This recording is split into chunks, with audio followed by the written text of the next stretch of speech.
Hello, friends, and welcome back to Malicious Compliance Stories. Let's start our video with a story about a new employee, Bob, who taught his overbearing bosses a lesson about respecting work schedules. But before we dive in, make sure to hit that subscribe button, smash the like if you enjoy the content, and ring that notification bell so you never miss a juicy story. Well, if you're quoting company rules, I'll follow them exactly as it is. This was done by ex-colleague. Well, this happened a few years ago when I was working as a techno manager in an Indian startup IT firm. It was a small firm with less than 50 employees, and there were two founders. Let's call them Vicky and Joel. Vicky had worked a short time in an MNC, but was not able to stand authority and had to resign, whereas Joel had no real workplace experience. Vicky managed the place like a king, show tantrums, anger, etc. Joel was simply a yes man to Vicky. Now, he had an HR lady who was okay-ish with the older employees and strict with the newer ones. As for me, I was not that good technically compared to my colleagues, but was good at people management. Also, I was one of the longest-serving employees, too. I was friendly with most of the employees, especially the new ones. This was due to the fact that I knew it was not easy to work with the founders, and I wanted the show to continue as it was my first company, too. So a new joinee named Bob joins, and after 6 months, he's assigned to a project. Because of the time zone difference, he worked up to 4 to 5 a.m., and the client, too, was happy with him. Since he was sleeping late, this guy always reported at nearly 11:30 a.m. in office. Out of the blue, founder calls me in HR and asks why Bob is late to office and said he had to be in office by 10 a.m. as other guys. By the way, forgot to mention Vicky and Joel came into office only once in a while, and it was pre-corona times, but since they're founders, let's ignore that. HR lady took the responsibility of asking Bob about that. At this point, since HR lady is not aware of Bob's working hours, I interrupted and told that he's leaving the office by only 2 to 4 a.m., and it's kind of unfair to ask him to come in early. Vicky cut me off and says, no, he has to follow rules, and this is the basic etiquette when working in this office. I said, okay. HR lady calls Bob in her office and questions him about the timings, to which Bob says, okay, ma'am, we'll comply. Now, Bob and me have a good rapport, and he comes directly to me and tells me what happened with the HR. Then I ask him, what are you going to do? To which he says, I'll ask for a clarification via mail, and then we'll comply. I understood where it's going and give him the best of luck, trying hard to contain my laughter. After 10 minutes, HR comes to me with her laptop in panic and show me the mail which Bob has sent. He has CC'd the founders, the client head he's reporting to, and have written something in lines of this. Hi, client head name. This is for me to inform you as a request from my office to comply to the office timings from tomorrow onwards. My work timings would be 10 a.m. IST to 7 p.m. IST, i.e. 10:30 p.m. to 7:30 a.m. Chicago time. I request you to change your meeting times to the times when I'm available, and if any inconveniences, please contact HR, Vicky, or Joel. Thanks, Bob. I asked the HR if this was somewhere mentioned in the offer letter, and she nods yes. Then I tell her to take the matter to Vicky.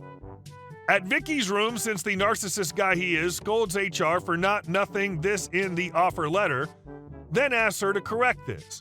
She goes to Bob and asks for correction, to which Bob firmly says no to. HR lady, being stupid, tells that she told this because Vicky asks her to, and Bob still stands firm and asks HR. If Vicky have said it, then ask Vicky to formally reply in the mail thread asking to revert to his old timings. Bob also says that he's not going to get back to old timings unless Vicky mails, and they have approximately 4 hours to do so before the client reacts. HR comes to me for help, and we go together to Vicky's room and brief. Vicky lash out at HR, and at this point I interrupt and says, it's better to address the issue as in 4 hours client will get involved and we'll have to take a decision before that. Vicky hesitantly sent out the mail saying it was a mistake as Bob's special case was not considered during the decision-making and Bob can continue his earlier timings. As I walked back to office, I saw Bob looking at me and laughing really hard, and I had to hold a straight face as HR lady was also behind me. Needless to say, Bob has his timings intact. These little power trips sometimes backfire, do they? It's hilarious how some people can't be bothered to ask a little question before disrupting someone's work. And our second story. Upper management of the sports club fires me and cripples their kitchen. So I'm a professional chef and have been for a few years. And in Australia, apprentice chefs are trained in a sort of college where we learn about 150 recipes. Now, many of the recipes are provided to the students in bulky, finicky booklets that you wouldn't really want to take anywhere with you, so I started writing some of the recipes in a separate notebook along with some other recipes I'd learned from coworkers or family members and created a sort of pseudo-cookbook, and I would often bring this book into the kitchen. What I soon found out was that some of the other chefs in the kitchen were using my cookbook to check official recipes for the restaurant we worked for, as typically the head chef would have to tell them, and this got annoying for everyone. And this restaurant was a part of a popular sports club in the local area, so consistency was extremely important to management. As such, having a written record of the new recipes or changes to long-time recipes was very important. As it turned out, management had stopped making changes to the official club recipe book a few months before I even started, so my book became the de facto official recipe book. For a while, this was no issue to me, and I kept adding new recipes to it throughout the next few years. However, after my third year working there, I finished my studies and became fully qualified as a chef, so I suddenly became more expensive to keep on as a staff member, and as such, management started looking for any reason to replace me with a new apprentice. Eventually, they found someone to replace me and gave a half-butted reason for firing me and told me to take all of my things and leave, as I could no longer offer what they were looking for. So I took everything I owned and left, including the notebook with all the club's recipes. For a few days, not a whole lot happened, but slowly the club's reviews started complaining about bland food, dry cakes, inconsistent classic recipes, and every other food-related thing you could think of. At one point, there was 50 negative reviews in a single day, which for our town was a massive amount of negative reviews in one day. It felt pretty damn good since I felt they deserved it and left me unemployed on short notice. However, I was quickly offered a new job by a smaller restaurant whose owner knew me from the sports club kitchen. The malicious compliance. After about a week, I received multiple calls, and after answering one, I heard one of the higher managers at the sports club asking if I could return the book as the kitchen needed it back. I obviously laughed and said firmly that it was my book full of my recipes, so it wasn't going anywhere near them, reminding them that they had told me I could no longer offer what they were looking for. The manager clearly began to panic as he offered to give me my job back and just let bygones be bygones. I already had a new job, so I completely brushed off this offer and ignored him. I hung up pretty soon after that. I started putting the recipes from my book on the new restaurant's menu, and it was beginning to attract a few regular customers of the sports club, so I quickly found myself with more and more responsibility and command within the kitchen, to the point that about a third of the menu was from my book.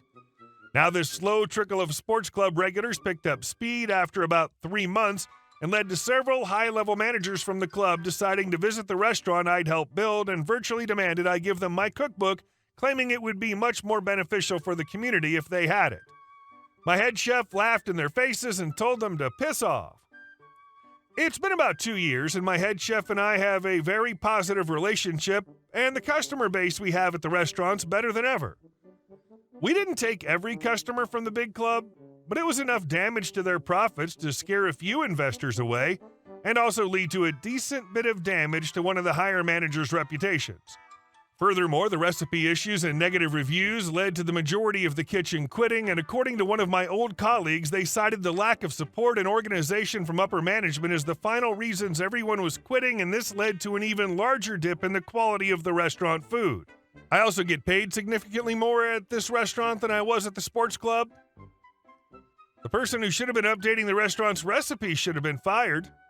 How lazy is it to rely on the book owned by the apprentice? And our next story. Neighbors spraying our yard with herbicide. My wife, 27-year-old female, and I, 26-year-old male, just bought our first house in April. Given the current market, the only house we could remotely afford was a major fixer-upper. My parents are helping us a lot, but because of all the work that needs done, it's a very slow process. Due to this, we've not been spending a lot of time on our yard. We're focusing on making the inside habitable, since we don't even have a functioning bathroom or kitchen. We don't care that the lawn is 90% crabgrass and other weeds. Multiple landscapers said we'd have to kill it, regrade, and replant if we wanted it to look nice, so we intend on doing that next year after the necessary work is done. We now weed whack to keep it under control, and that's it. Cue to our neighbor across the street. We can call him Frank. Frank has been nosy and pushy about us getting the outside of our house taken care of since we moved in. He doesn't like the crabgrass or clover or wild violets and went so far as to leave Weed Be Gone on our porch, even when he told him we'd rather look at any kind of greenery than patchy grass, dirt, and dead weeds. I also don't want my dogs running around on chemicals. He's even reported us to the city. They sent an inspector who told us our yard was fine and well within municipal code. I returned the weed killer, but thanked him for trying to help with our yard anyways. The next day, I catch Frank spraying herbicide over the edges of our yard. I ask him to stop because I already told him I didn't want chemicals in our yard and we'd be redoing the yard next year.